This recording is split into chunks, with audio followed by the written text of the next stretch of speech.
I think the greatest gifts in life, and is belief and exposure, right? Because a lot of times, for me personally, the reason I say that is there was a lot of moments in my life to where it was people that saw things in me that I couldn't see in myself. And they believed in me in a way that I couldn't believe in myself yet. And I rented their level of belief until I got strong enough to possess my own, right? It's like when you're young and they see you, and it's like even when you start out doing what you're doing, you could be talented, right? And somebody older than you or more experienced than you can see you and know like, oh man, if he did this, or if he does this, man, he could be great, right? And they can come to you and say, hey kid, man, you got something. Like you could be great, right? Like my teachers and my coaches, when they came to me and they was like, son, I'm telling you, you could go to college, man. Like you really, I know you're talking about it, but your circumstances are saying different. I think you can do it, right? And when they said it, I'm like, oh, I can do it. Like I can make it happen because they're believing in me making it happen. I think I can do it. So I think belief, and the reason I say exposure is because like I think when you show people things, that's powerful. I think exposure sparks inspiration, right? Exposure sparks motivation.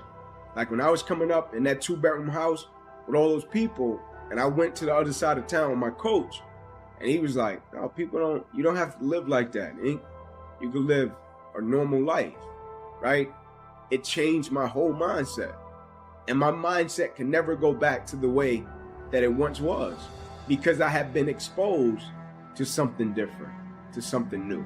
So I think belief and exposure are two of the most powerful things that can happen to a person. The reason that I think belief is important is because like when you're young or when you do something and you're a novice, right? And you start out doing it and you might think you can do something with it or you might not. You might do it and it's being driven by your passion. And then somebody comes along that's a little bit older or even more experienced and they can see it in a way that you can't see it, right? And so I think it's important with belief because if a person believes in you in a way that you don't believe in yourself, you can rent that person's belief until you get strong enough to possess your own, right? And you use that person's belief to fuel you every single day, right? Because you can have a level of belief with what you're doing, but you can go back to a certain set of circumstances that tell you, nah, it's not gonna happen. And so you rent that person's belief until you get strong enough to possess your own. Are you letting people talk you out of what God put in your heart? You can't get well. You saw the report. You'll never get out of debt. You've reached your limits. You can't start that business. You won't accomplish your dreams. You have too much opposition. Do like him. Let that go in one ear and out the other. Ignore what they're saying. They don't determine your destiny. God does.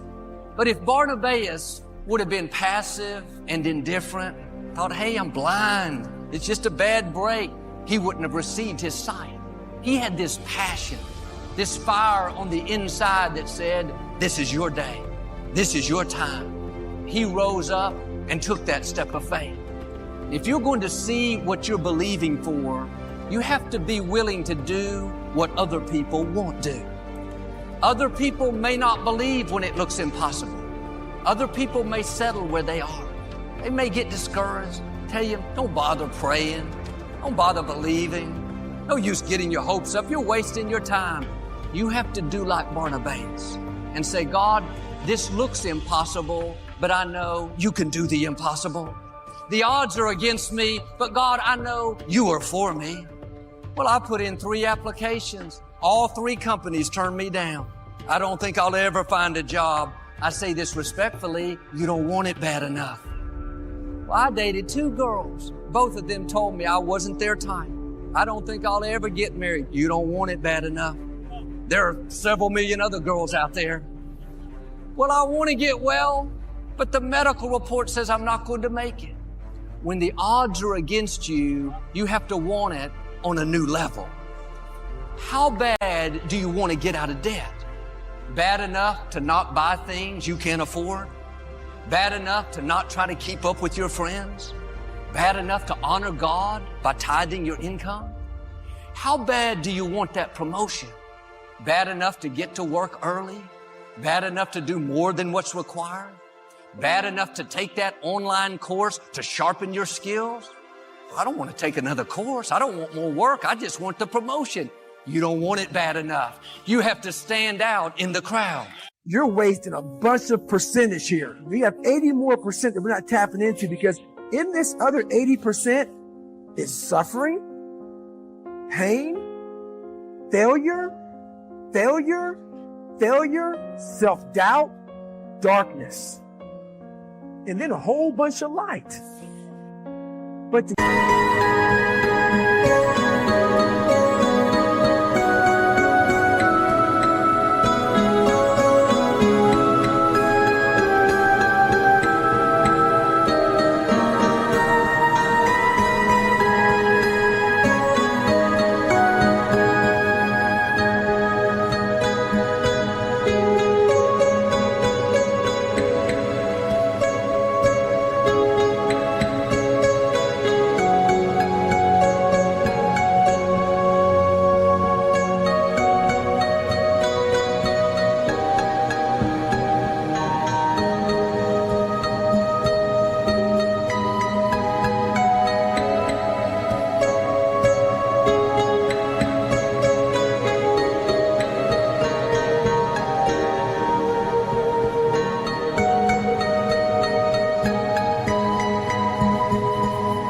get to this light, you gotta go through all of this shit. So a lot of us know that.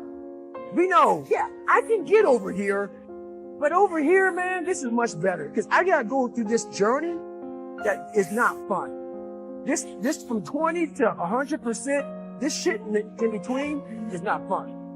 So we decided to live over here. So everybody goes, how do you do that? You know exactly how to do that. You know exactly, it's not a magic trick. There's nothing I talk about in that book that's a magic trick. It's all back down to a very primitive mindset of we just have to do. It's like breathing. Breathing becomes normal. Like we don't even know that we're doing it. That's how you have to live your life. When that alarm clock goes off at 4 or 5 in the morning, your mind says no. You just say, this is what we do. It's what we do now. Because to get to where you want to go, the amount of pain involved, I'm not saying physical, I'm not saying you got to break yourself off. The amount of mental pain of how many times you're going to have to do something that you don't want to do to get to where you want to go. There's going to be more times you do something that you don't want to do than you are going to want to do it. And that's your new norm.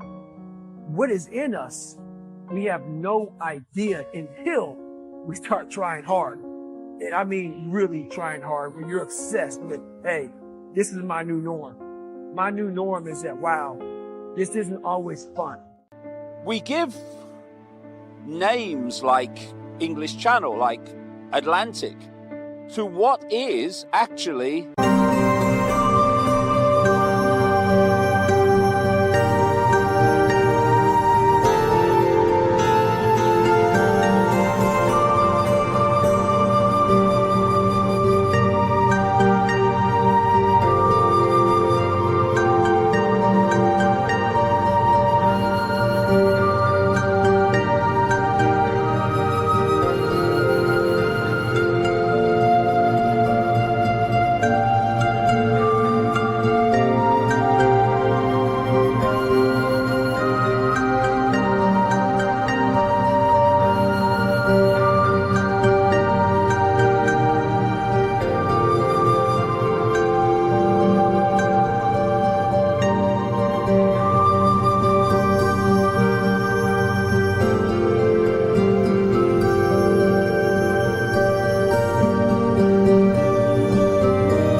the same body of water.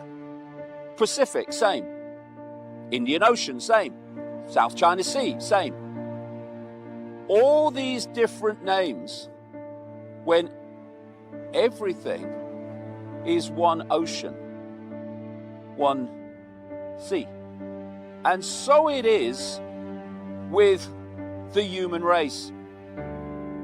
We give ourselves and we are given all these names and labels to define us, when actually all of us, none excluded, are different points of attention in the same flow of infinite awareness. Here we are looking at ourselves as divided into labels and names, when actually we're all expressions of the same consciousness, exploring forever.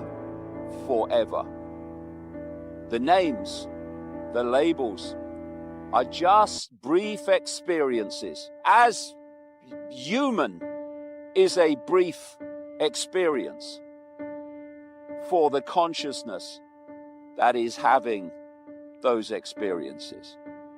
What a different world it would be if we realized that we are all different expressions of each other.